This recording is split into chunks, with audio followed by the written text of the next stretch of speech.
Welcome to another episode of The Brand Called You, a podcast and video show which brings you leadership lessons, knowledge, experience, and wisdom from hundreds of successful individuals from around the world. If you're new to the channel, please subscribe so you won't miss a new episode.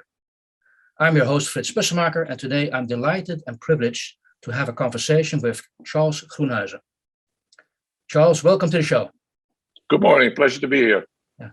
Now, Charles is a writer, a speaker, a well-known TV anchor in the Netherlands. He started his career writing for the National Press Agency and became a full-time reporter for Dutch National Television in 1983. He was the youngest correspondent stationed in Washington, D.C., and was the anchorman for the two most important news shows on Dutch TV. He currently anchors one of the daily news programs in the Netherlands, spent half his life living and working in the US, and has written over 10 books, including a couple of books on Donald Trump, but also he wrote a book on optimism. So, Charles, again, welcome to the program. Great to be here. And we're going to talk about your experience with media. We're going to talk about optimism and a little bit of politics. Now, actually, I wanted to start with the last part of my introduction to you. You wrote a book about optimists have the whole world. Why did you write that book? Why do you think that book was needed? Well, actually, the inspiration for the book came from my, being a journalist for more than 45 years. And living in the world of news teaches you a couple of lessons. And one of the lessons is the bias for negativity. Let me give you a very simple example. I'm subscribed to a newsletter, a daily newsletter here in the Netherlands about justice, about crime fighters. And I got a press release this morning that was about liquidations, criminals killing criminals. Okay. And the first thing that jumped to my mind said, I have to call the people at my daily TV show, Op1. That would be a great subject. I mean, I can see the headline, police worried about the number of liquidations. Because it's always big news in Holland when, something like that happens. And I could see myself talk tonight live on TV about liquidations. Then I went a little further down the press release, and there's not a rise in liquidations. There's a pretty sharp decline. And this decline has been going on for a number of years. A decline in liquidations, that's probably not news. A rise would be probably newsworthy. A decline, because Frits, good news is no news. So did I call my boss and say, it could be an interesting topic for tonight? No, I didn't. And why didn't I do it? Because it's probably not make the show for tonight. This is the negativity bias. Good news is no news. And that's why I was inspired to write a book about optimism, trying to see the other side of the story. Okay, got that. Now, just to touch on what you said, good news is not news. Is that also something you get taught as a journalist, as a new journalist? So is that, how did we get to make that statement? Well, actually, it has been a development for me, a gradual development. As I said, I've been in journalism for more than 45 years. And after quite a while, it dawned on me that we're doing things quite wrong. I wrote this book about it so far only in Dutch. And one of the lessons I got is from bringing up 3 children. Our children are 26, 28, and 30 now. But one day they were really small, and we had, day-to-day involved in their upbringing. Imagine, Frits, you have children too, grown children. Imagine if you bring up children by stressing negativity all the time. When they fail in school or in sports or they do something nasty, and the only thing you mention is the things they are doing wrong, and you really ignore the things they're doing well. You ignore the things they're succeeding in. That's crazy. Moms and dads only stressing negative things with their children. Excuse me. That's crazy. But this is exactly what we're doing as journalists. So if you compare the way we treat children, if you compare the way we journalists treat the world, That's totally different. As a parent, you try to stress the positive things and try to encourage your children, to empower them and say, you're doing great. And if they do something wrong, okay, you're doing great. But, let's talk a little bit about this or this thing in school or in your behavior or coming home from going out at night. Okay, but if you only stress negativity, it makes terrible people. And this is exactly the way we journalists treat the world. Good news is no news. Okay, I got your point there. At the same time, I also have a quote from you stating as a journalist, I don't see it as their task to improve the world. Yeah. So how does that compare? Right. So it's not their task to improve the world, and at the same time, negative news. So how does that compare? My task is telling the world what the world is all about. To tell people what is going on. And as I said, there's this bias for negativity. What I try to do in a book, in articles I write, and sometimes also on the TV show I'm anchoring, is try to stress positive news. Mm-hmm. And not because it's positive, because it's just the facts. I talk in the book extensively about what I call silent revolutions. Revolutions, but silent, unnoticed. Okay. Let me give you a couple of examples. Silent revolution is, for example, the fact that the education level in the world has risen at an unprecedented pace since, let's say, 1945. Men, women, I mean, that's unprecedented. One of the huge silent revolutions, which is very fundamental in my view, is, for example, the way we treat people from the LGBT community. I remember in Holland, we have gay marriage here in Holland. We've had it for, 25 years or something. I remember the discussions about gay marriage here in the Netherlands. I remember the discussions about gay marriage in the United States. Do you remember Barack Obama, when he first got elected in 2008, he didn't have the courage to say, I'm in favor of gay marriage for electoral reasons. I mean, he was scared that people would tune out, and if you were in favor of gay marriage. Then in 2012, he switched. And I remember asking our daughter, she was 16 at the time. And I said, Francine, there's a big political discussion going on about gay marriage. I'm curious to hear from you. How do you guys, 16-year-olds growing up in the United States, how do you guys talk about, this subject of gay marriage? Her reaction? No, tell me. Like a 16-year-old rolling her eyes. Dad, what the fuck is the issue? Sorry. Yeah. What the heck is the issue here? Meaning, it is not an issue for these kids. And that's a huge silent revolution. That's one thing. Education, life expectancy, health. Second one, international community. Imagine, Fritz, 1945. The world is in shambles after a terrible, terrible, terrible war. Imagine somebody predicting and saying, from the ashes of the Second World War will rise an international community with unprecedented cooperation and coordination in the world, and an unprecedented decline in the number of wars, a decline in the number of people dying from wars. And that's exactly what happened. That's a huge accomplishment. Imagine the world without the UN.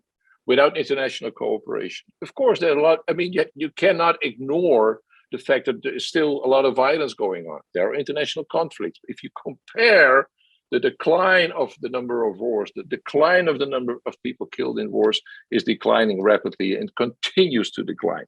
The last one I want to mention is entrepreneurship. Okay. This is, Fritz, the golden age of entrepreneurship. I'd like to ask my audience, go to Google, type in the golden age of entrepreneurship. You get millions and millions of hits. Do some quick reading here, and you realize this has never happened before. How easy is it to start a business? How good a chance you have to be successful as an entrepreneur. As I'm sitting here, with a little camera here, I have a computer. I can start a business today. You and I, Fritz, could start a business today. Even if you're on the other side of the world, you and I could start a business today. Is that a guarantee that you will succeed? No, but the opportunity is there. And the number of companies that's here in the Netherlands and it's in the rest of the world is unprecedented. Most of the biggest and most valuable companies in the world did not even exist 25 or 30 years ago. But what you're saying is that's a shift from a command and control to a connect and collaborate world. Absolutely. Is that in itself, from your perspective, good news? Oh, it's. I mean, for everything else, there's MasterCard. I mean, you cannot imagine the value of the fact that so many people can do what they like to do because they're better educated, they're taken seriously, they have rights. Think about girls and young women. I mean, that has never, ever happened in human history before. Progress in a lot of ways, and don't ignore the bad news. I mean, sometimes I get criticized. Charles, you have a too rosy view on the world. I know what the stuff going wrong. I mean, I saw a report yesterday on Dutch TV about drug criminals in the Netherlands. It's terrible. Yeah.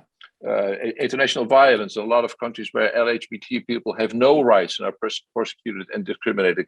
Of course, I know, but look at the broader picture and try to understand how fast progress has been in the last 25 years. The big problem only is people don't see it. I'm a fan of the website Our World in Data. I can strongly recommend to all of you people, go to Our World in Data, type in any subject you're interested in, economy, psychology, health, whatever. And they have terrific statistics about all this stuff. And Max Roser is one of the founders of Our World in Data. And I quote him, I quote him right when I say, people have no clue about the facts around progress in the world in a lot of ways. And Max Roser is right. And that's a very promising and encouraging message. Seems to me, well, it's good to be aware of how the world is developing in a positive sense. But it seems to me it's not only something a journalist should notice and maybe bring as news. This also touches on politicians who sometimes who need negative news to be noticed as a politician. So yeah, that's right. So it's actually quite a lot of people we have to convince to take a different look at the world. Yeah, but again, if it's the media are crucial here. Yeah. You know, the whole political climate, look, for example, at the United States right now, with the negativity in the United States, particularly on the Republican side. You know, what Joe Biden is trying to do now, I'm sorry, I might get a little bit political here. No, that's good. What Joe Biden is trying to do with his Build Back Better program for education, for young children, for infrastructure, for a lot of things. I mean, what he's basically trying to do is bring the United States, when it comes to this, you know, collective stuff for people in infrastructure, education, health, bring the United States a little closer to what is the standard here in Western Europe.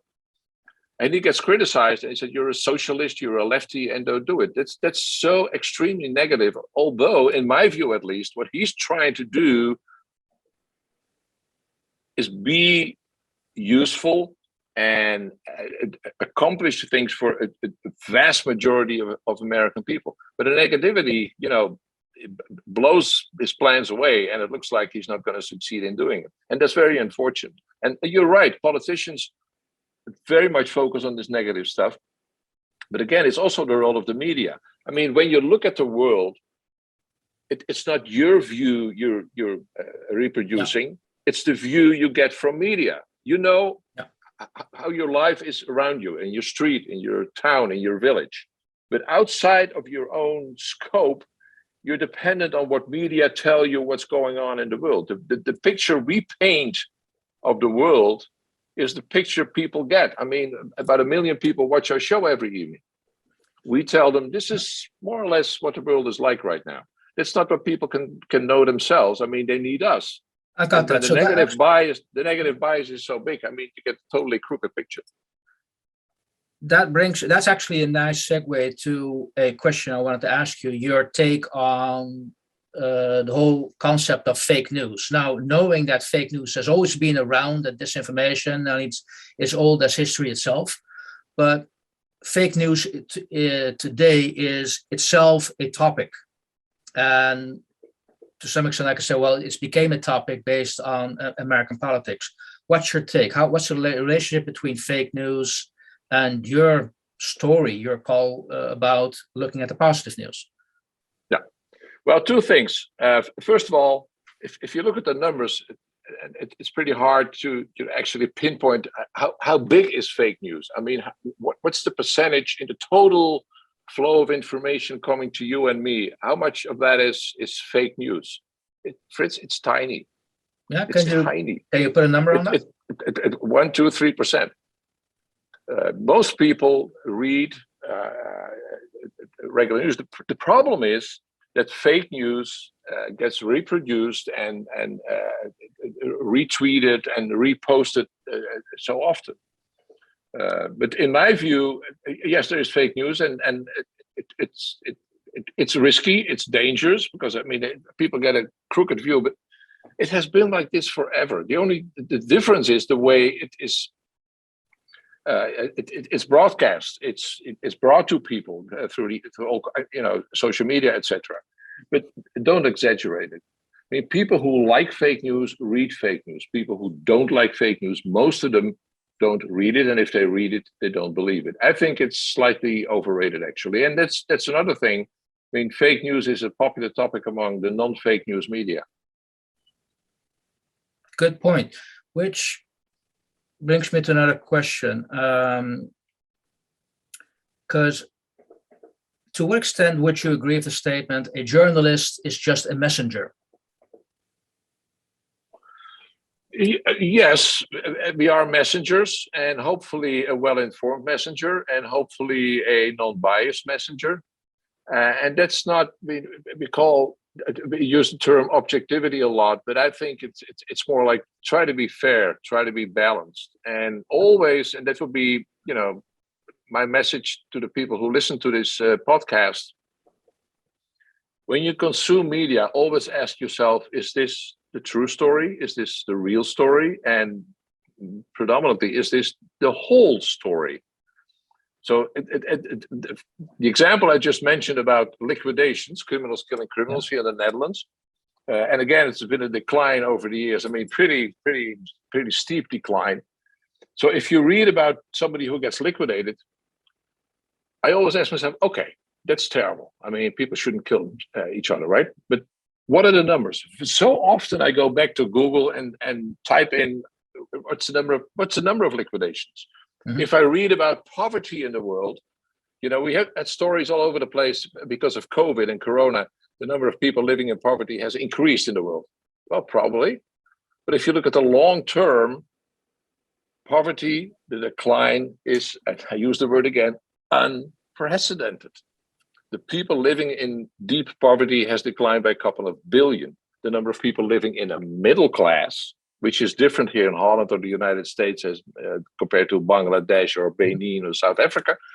But the number of people living in deep poverty declined, number of people in the middle class increased by a couple of billion. So when I read a simple clip saying the number of people living in poverty has increased because of COVID, my click is probably, could be in some places, but the long-term story is not bad, is not negative, is positive, but because in the long term, the number of people living in poverty has gone down dramatically and will continue to go down.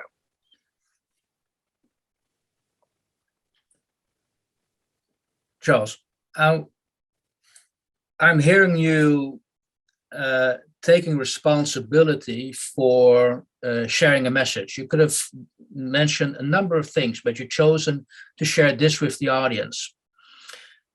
Now, another statement you've made, and I now want to ask you that as a person, is I really like that I've never been in charge of anything. So that's a statement. I've never been the boss, and I never will. Okay, but at the same time, you're now presenting a message. You're writing books on particular topics. Isn't that taking charge? Yes, in a way. But what I meant when I said I never want to be a manager or a boss or a CEO or that's simply not my ambition. My ambition has always been and still is, I mean, to do the work I'm doing, and I'm truly enjoying it. And I'm sitting here in my home office, and this is Fritz, this is my corner office. Yeah. And I have no secretary. I have to make my own coffee, and I'm, happy as a clam. And the reason when I started out in journalism when I was 19, which is 48 years ago, I from the day one, I enjoyed it really tremendously. And as you mentioned in your introduction, I've been a correspondent for Dutch public TV for a long time. I've been actually a national correspondent here in the Netherlands for a newspaper, the Volkskrant, way back. That's the kind of work I like. Just do stuff instead of being distracted by all kinds of bureaucracy stuff and budgets, and that's not my thing. Let me do stuff I'm doing, and it makes me happy. And and yes, I'm in charge of myself. I'm a a small entrepreneur. In Holland we say a ZZP'er, which is somebody who's on his own and does his own stuff, and that's what makes me a happy person. And that also ties into what we pressed previously. The world is now a connect and collaborate world, because I'm hearing you implicitly answering a question on what's your advice to young people or young managers. In a sense, trying to be the boss may not be your calling. Yeah, what I mentioned, for example, about entrepreneurs. And let me give you one more bias I don't like. We talk, as you know, Fritz, about the frightful five. Yeah. Amazon, Apple, Facebook, Microsoft, and Google, right? The frightful five. Okay, I get why they say it's frightful. I mean, the power they have, of course. I mean, there are some big issues here. But at the same time, if you simply look at Amazon, the number of small entrepreneurs, mom and pop bookstores, small businesses who sell their stuff through Amazon, or here in Holland, for example, through bol.com, which is a similar company here in the Netherlands, unprecedented. If you look at Facebook, terrible, isn't it? Yeah, I know what they're saying to Mark Zuckerberg. I mean, you should change the concept of Facebook. I get what you're saying, but at the same time, millions and millions of people are in touch, as you mentioned, connected, interconnected, because of Facebook, with similar interests, similar sexual orientation, similar business interests, similar hobbies, whatever. And they connect through Facebook in a way that was impossible before Facebook was around. Same with Google. I mean, can you imagine, Fritz, the work we're doing, the books I wrote without Google? No, you can't. You can't. So, I mean, there are some huge drawbacks, but in the long run, they're a blessing. Also, because technology enables business models that were unthinkable 25 years ago. When you look at this great graph, you probably know the 1 minute internet. Yes. They come out every year.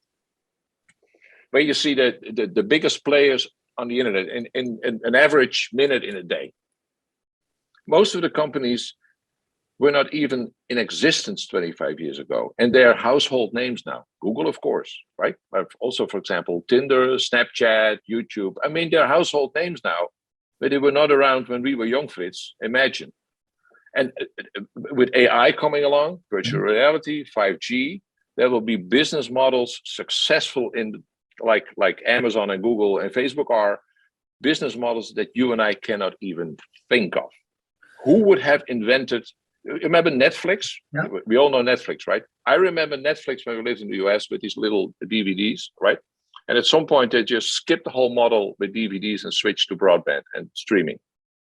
And the rest is history. That's entrepreneurship. And that's so crucial.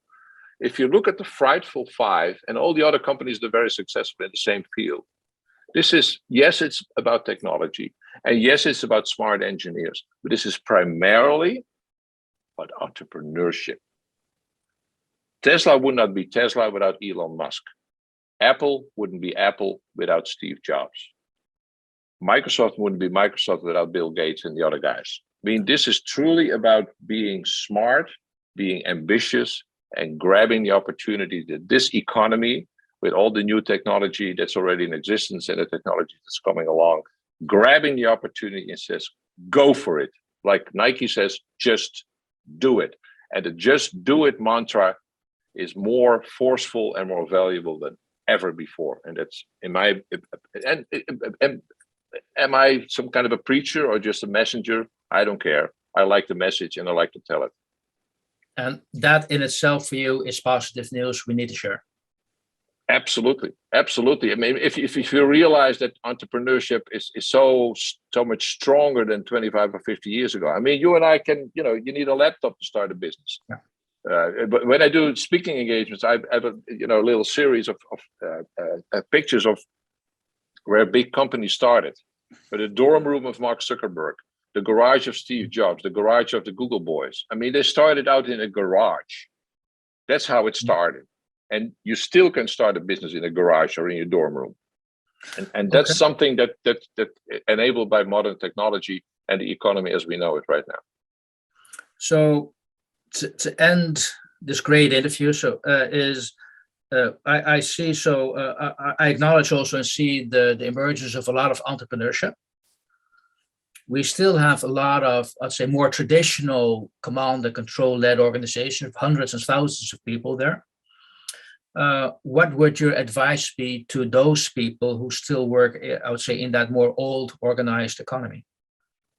Well, the managers who work there, I would strongly recommend, again, go to Google and type in Gallup. You're probably an opinion research company in the United States, but they work worldwide, Gallup. And what they do on a regular basis worldwide is, ask people, employees, people working in companies and whatever, ask about their engagement. The simple question in your work, are you engaged? And every single time they come out with a new report about this employee engagement, Fritz, it's stunning. More than 70% of the people say, no, I'm not engaged. I'm there, I work, I do my stuff, but if you ask me, am I engaged? No, I'm not. And about 15% is even actively disengaged. They run around and they're busy. What do they actually do? Not that much. If you try to realize what this means, Fritz, we talk about natural resources, right? And we talk about gas or oil or sun or wind, etc. The biggest natural resource in the world are we, people, our engagement, our creativity, our drive to do things right. If 70% of employees worldwide say, no, I'm not engaged, I could do better. And more importantly, I could have more fun. Then go back to the managers you started about. My message to managers will be, don't call yourself a manager. Get up in the morning. Don't get up as a manager. Don't get up as a CEO, but get up as somebody who says, I'd like to see my employees look at me today as a leader, somebody who empowers me, tries to engage me. And if you succeed in bringing down this number of people who say, no, I'm not engaged, from, let's say, 70% to 60% or 50%, there's still half of the people then is not engaged, right? So it's pretty bad. And it's consistent. And here in Western Europe, in the United States, and other parts of the world, this 70% percentage is pretty consistent. And I think it's staggering that we don't pay more attention to this, and I would almost say very sad outcome of this research. Because, I mean, people could be so much happier. I was talking about my drive to do the things I'm doing here in my corner office, my one-person corner office. I mean, I'm so blessed, Fritz, and I think you would agree with me. We know each other, right? I mean, we do similar stuff. You and I are blessed because we are very much engaged. Nobody has to engage me. My engagement is here, and for you, the same thing. And that's a huge blessing. I'm 67. I've been working for almost 50 years now, and it's been a treat. It's been a pleasure every single day. And I feel blessed and I feel privileged. And I wish more people, yes, the managers, the leaders, I would rather say leaders and employees, they deserve a better treatment. They deserve more fun in their work. That would be a huge task and challenge for a lot of people. And eventually, economically, I mean, there's a lot of research about companies with engaged people. They're more profitable, more successful, have more fun, grow faster. So it's not just, be nice to your people. No, it's a solid business model as well. So at the end of the day, you talked about getting a different view on this world, and that will be the good news you would like to spread. Yeah, and this progress, I talked about human rights, I talked about international cooperation, I talked about entrepreneurship. That progress is unstoppable. Let me give you one more example. I already mentioned the position of women. That's unstoppable. If you look at the Middle East, and we know the position of women in countries like Saudi Arabia, etc., there are a number of universities in the Middle East who have 2 levels of entry exams where they decide who's is allowed to the university or not. They have 2 levels. The tough one is for the girls. The easier one is for the boys. Women are very often doing better than men. And you see it in the Western world, and you see it more and more also, for example, in the Middle East.